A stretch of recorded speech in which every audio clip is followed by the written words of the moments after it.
soy sauce, banana ketchup, sugar, and cold water. Just mix it all.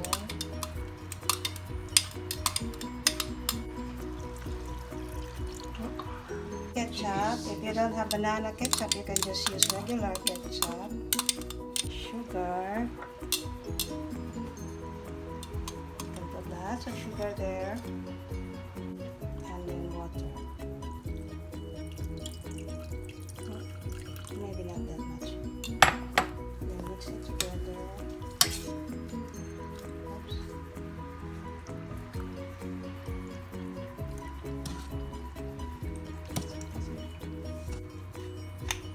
Okay, that's good.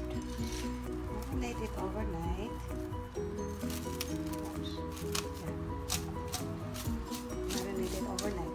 Alright, now that it's marinated overnight, we're going to start putting it in the frying pan and it's going to fry.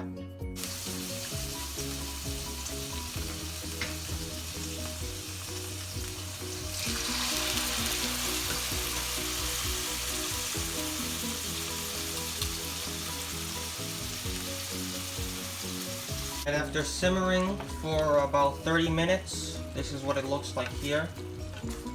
And now it is done. What is this called? Tocino. Tocino? Yeah, if you put it in a skewer stick, it will become barbecue.